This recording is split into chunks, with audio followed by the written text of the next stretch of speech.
Syekh Siti Jenar dikenal sebagai wali yang kontroversial dalam ajarannya. Tentu saja yang paling diingat hingga sekarang, dan menjadikannya sebagai wali yang kontroversial, adalah istilah tentang manunggaling kawula Gusti. Berikut 7 pemikiran Syekh Siti Jenar, yang membahas Tuhan, manusia, dan kehidupan. 1.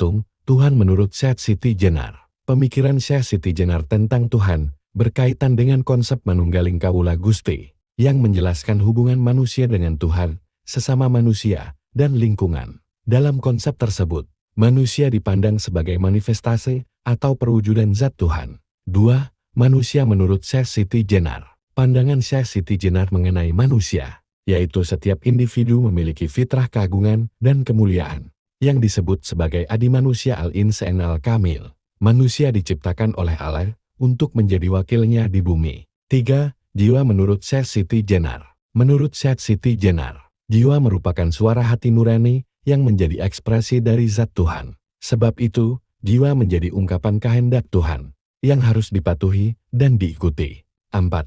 Alam semesta menurut Syekh Siti Jenar. Syekh Siti Jenar memandang alam semesta sebagai makrokosmos jagat besar, yang setara dengan mikrokosmos manusia. Menurutnya, manusia dan alam semesta tidaklah kekal fana, yang kemudian akan mengalami kerusakan dan kehancuran. 5. Akal menurut Syekh Siti Jenar. Akal menurut Syekh Siti Jenar bekerja dengan intuisi, yang mempengaruhi tata aturan formal syariah. Pandangan ini menekankan akal sebagai pedoman hidup. Namun di sisi lain, ia merujuk pada kehendak dan angan-angan, yang menurutnya tidak dapat dipercaya kebenarannya. 6. Kehidupan menurut Siti Jenar. Bagi Syekh Siti Jenar, pemahaman tentang hidup dan cara menjalaninya merupakan konsep yang sulit dicerna. Pemikiran ini berkaitan dengan kebenaran intuitif sebagai dasar perilaku manusia yang hanya dapat diperoleh melalui pencapaian kesadaran diri. 7. Tindakan manusia menurut Syekh Siti Jenar. Tindakan manusia menurut pandangan Syekh Siti Jenar merupakan kehendak Tuhan yang sejalan dengan pandangan Jabariyah. Namun, ia juga menyatakan bahwa jika Allah hadir bersama manusia, manusia akan bertindak dengan baik.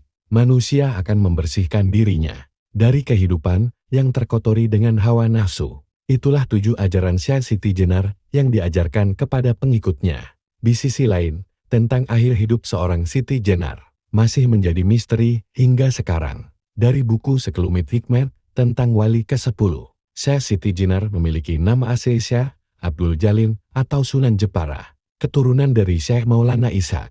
Beliau dihukum mati bukan karena ajarannya, melainkan lebih karena alasan politik pada masa itu. Sunan Jepara dimakamkan di Jepara, di samping makam Sultan Hadirin dan Ratu Kalinyamat. Menurut sumber tersebut, Syekh Siti Jenar ternyata tidak wafat dieksekusi, seperti yang dipersepsikan masyarakat Islam Indonesia selama ini.